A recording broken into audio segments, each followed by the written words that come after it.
fundamentalmente humana, no con una visión política fundamentalmente, sino más bien algunas cuestiones que tienen que ver con el liderazgo y con las cosas que le tocaron vivir al expresidente. En Corrientes, media sanción del presupuesto 2023.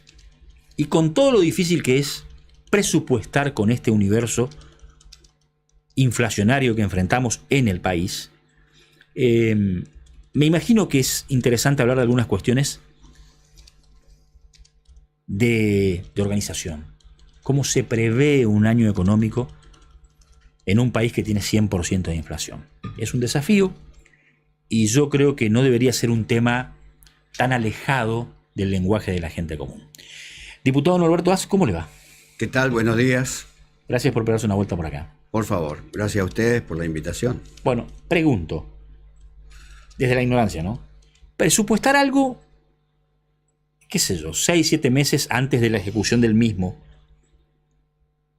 y sabiendo que hay un ritmo inflacionario increíble en la economía, ¿es algo formal o es una cuestión de fondo? Porque me imagino que a mediados de año, 2/3 del año transcurrido, más de una vez va a haber que reasignar partidas y reacomodar los números. Así es. A ver, primero, antes que nada, los presupuestos provinciales básicamente se elaboran en función de pautas macroeconómicas que define un presupuesto nacional. Sí. Hay 3 variables que siempre se tienen en cuenta para esto. El crecimiento que se pueda dar a través del Producto Bruto Interno, el proceso de inflación y el valor de la moneda estadounidense, el dólar. Sí. El presupuesto nacional establece para estos 3 criterios lo siguiente. Prevé en su cálculo que en el año 2023 vamos a tener un 60% de inflación, un 2% del crecimiento del Producto Bruto Interno y un valor dólar a diciembre del año 2023 a 269,90 o con 20. Lo cierto es que este cálculo también se hizo el año anterior para el presupuesto de este año. El presupuesto nacional nos decía que íbamos a tener una inflación del 33%, que el Producto Bruto iba a tener un incremento del 4% y que el valor de la moneda dólar iba a ser de 139. Por supuesto que estas 3 variables ninguna se cumplieron. No solamente que nos planteaban que el incremento de la inflación iba a ser del 33%, sino que iba a haber una desaceleración al 29%. Y hoy estamos en una inflación de 3 dígitos. Sí. El Producto Bruto Interno, estuvimos trabajando y buscando los valores para este año y todavía no se conocen, sino que recién lo vamos a conocer en el mes de febrero o marzo, pero todos los indicadores sostienen que el crecimiento de este año no va a llegar al 2%. Sí, algunos hablan de 1,3%, concretamente. Aproximadamente. Sí. Y bueno, y el valor de la moneda dólar ya sabemos cuánto es lo que está hoy. Lo cierto es que estas variables macroeconómicas son las que se tienen en cuenta a partir del Ministerio de Hacienda de la provincia para elaborar el presupuesto del año 2023. El presupuesto, como dice la palabra, es un cálculo de expectativas. Se presupone que en función de esta variable, la recaudación va a ser una determinada realidad. Y en función de eso, y a partir del criterio que le da el Poder Ejecutivo Provincial, sí, el gobernador Valdés orienta los recursos hacia lo que considera más prioritario e importante, con eso dándole un perfil a su gestión. De alguna manera tuvimos un botón de muestra en la conferencia de prensa del ministro Rivas Piacentini anunciando que ya van por 2 o 3 anuncios salariales por afuera de lo que pensaban hacer en el año. Tomando en cuenta que como usted, es el quinto. Claro, como usted bien dice, se preveía desde Nación una inflación del 33% y está subestimada en más de 55 puntos. Totalmente. Porque al día de hoy vamos por el 88% de inflación acumulada. 82,2. Sí. Bueno, el tema es así, a ver. Este presupuesto que hemos aprobado para el año 2023 tiene 4 o 5 ejes que son muy interesantes.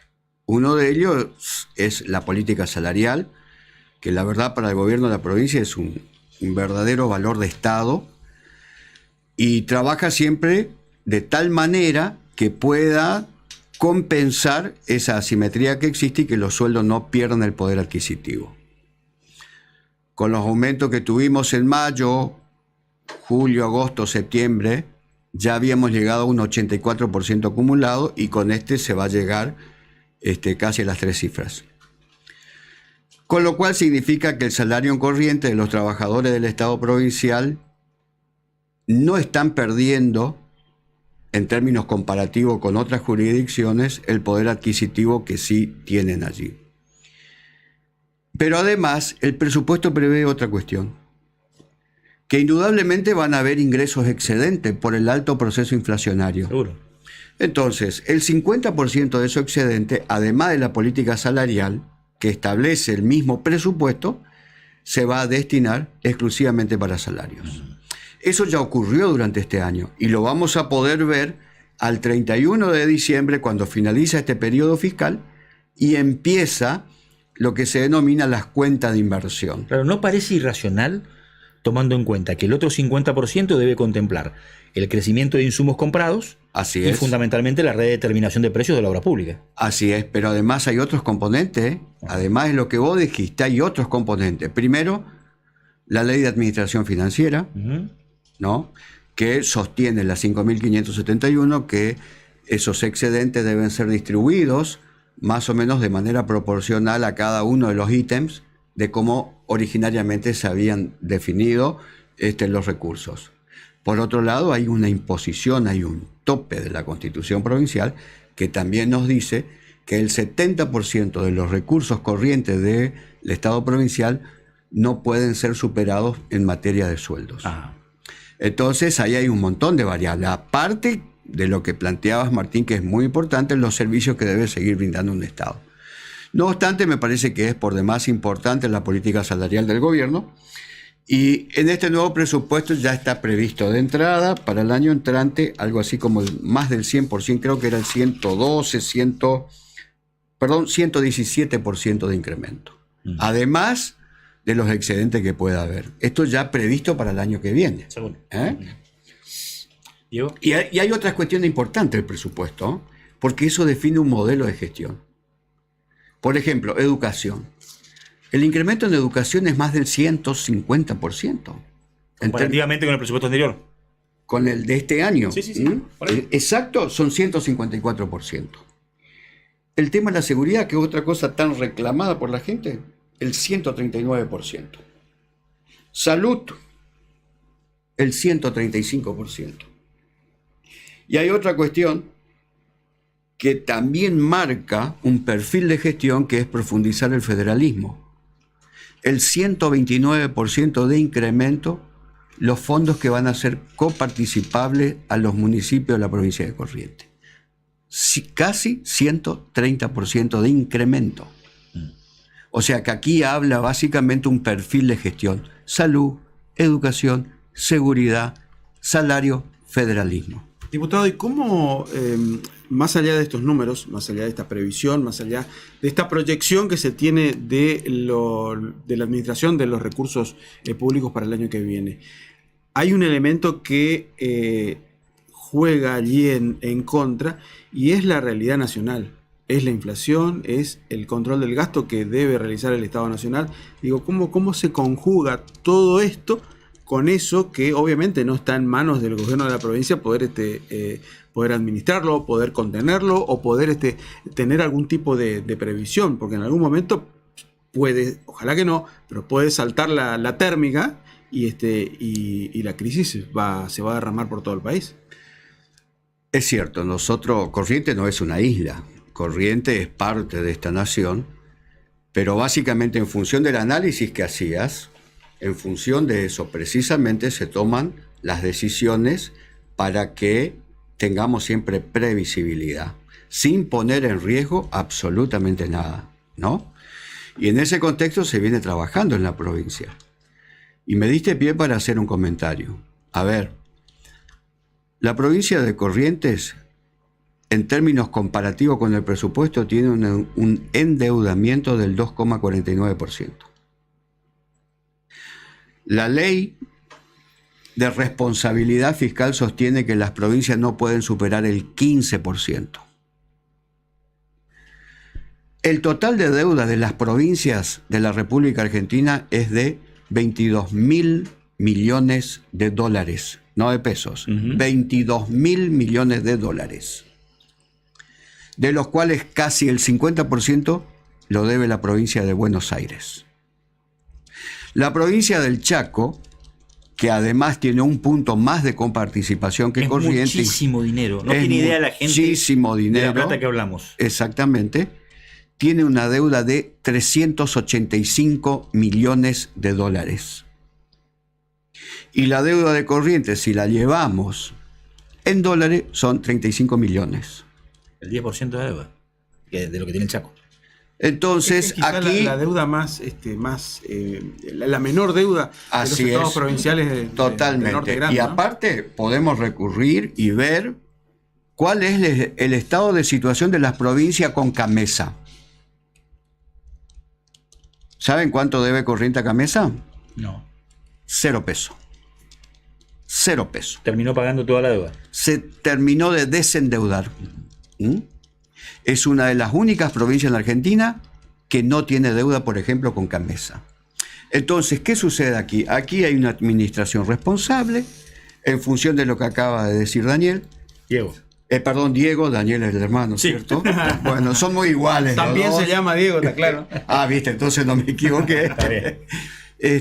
Entonces, en función de esa responsabilidad que se debe tener, porque lo que aquí se administra son los recursos que son de todos, ¿no? Y al final terminamos siendo castigados por eso. Terminamos siendo castigados porque administramos bien, porque somos discriminados en obras de infraestructura que debiera hacer el gobierno nacional. En el informativo se hablaba de los incrementos salariales y el periodista hizo mención al FONIT.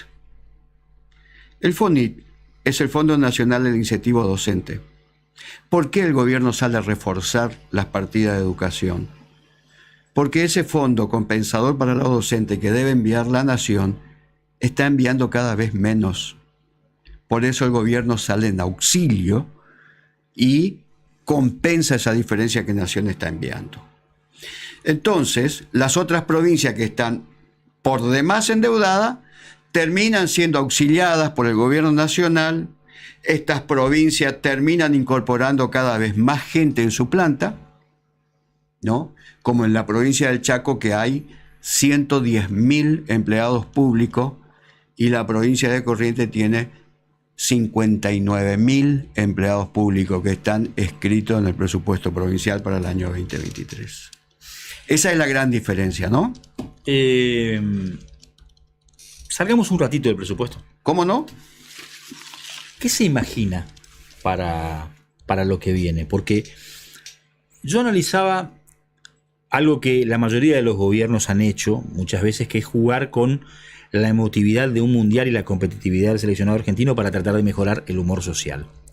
Con la particularidad en esta oportunidad que el mundial se disputa en noviembre y diciembre, que suelen ser fechas críticas cuando hay mucha crisis económica en la Argentina en términos de humor social.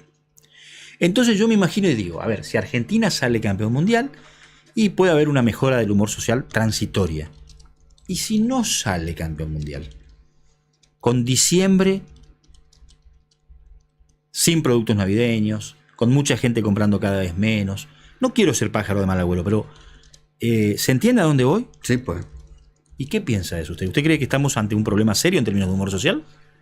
Bueno, ojalá que no. Primero, ojalá que Argentina salga campeón. Sí. No, porque, sí, todo lo queremos. Todo lo queremos. Por supuesto. Y la obtención del título mundial, si lo logra, va a ser un festejo de todos, y no va a ser festejo de una parcialidad. No. Va a ser un bálsamo en términos de humor social. Y ojalá que así sea y que esto contribuya, porque en ese aspecto también tenemos que ser optimistas y tenemos que colaborar para que estas cosas no sucedan. Más allá de que no compartimos con esta política que implementa el gobierno nacional, que muchas veces se apodera de todo, porque se apoderó el fallecimiento de Diego Armando Maradona, se apoderó de los derechos humanos, y yo creo que están pretendiendo apoderarse eventualmente de un triunfo de la selección argentina. Si ese es el camino, se vuelven a equivocar una vez más. Hace unos días la ministra de Trabajo dijo que lo más importante es que Argentina salga campeón. Después veremos el tema de la inflación. Lo puso la inflación en segundo plano. Imagínense la responsabilidad de este gobierno nacional y la idoneidad que tienen para poder gobernar. Porque también de eso hay que hablar. Ya no estamos hablando de cuestiones ideológicas, cuestiones de perfil de gestión. Ya estamos a un nivel en donde podemos plantear si realmente hay determinados funcionarios que tienen la idoneidad suficiente para estar al frente de determinadas carteras que son por demás importantes para el conjunto de la sociedad. Bueno, yo siempre le voy a poner una cuota de optimismo en esto. Desde el partido del cual soy parte, la Unión Cívica Radical, venimos trabajando en ese sentido. Nosotros hemos avanzado en acompañar al gobierno nacional a través de un acuerdo que el gobierno nacional necesitaba para no entrar en default con el Fondo Monetario Internacional, porque si no hoy las consecuencias serían absolutamente distintas. También creíamos necesario y conveniente que el gobierno nacional tenía que tener un presupuesto. Por eso en la Cámara de Diputados se trabajó y se acompañó y se votó positivamente un presupuesto, más allá de que el mismo seguimos entendiendo que es altamente discriminatorio, absolutamente discriminatorio para Corrientes, y puedo dar ejemplos solamente comparando las obras que va a recibir una provincia vecina con datos que extraigo del presupuesto nacional comparados con lo que nos va a recibir Corrientes. Con lo que va a recibir Corrientes. Entonces, ojalá no pase nada raro. Y hay una frase que dijo el gobernador Valdés que me parece que es por demás importante, ¿no? Cuando dijo que ya se están yendo, les queda poco tiempo. La verdad que esa frase del gobernador Valdés es por demás analizable, porque el gobernador de alguna manera lo que nos está invitando también es que tenemos que hacer un esfuerzo, que hay que aguantar este tiempo que viene, pero por sobre todas las cosas también nos está dando un mensaje de esperanza, porque está planteando un fin de ciclo que va a venir otro, y ese otro indudablemente genera esperanza. Así que ojalá así sea. Diputado, gracias por estos minutos. La charla podría durar mucho más, y sobre todo cuando nos metemos en la cuestión política, con tanto para analizar, pero tengo mucho contenido para seguir desarrollando. Bueno, muchísimas gracias por la invitación y estamos a vuestra disposición todas las veces que así lo requieran. Mucha suerte. 11 de la mañana, Tere, vamos a la pausa.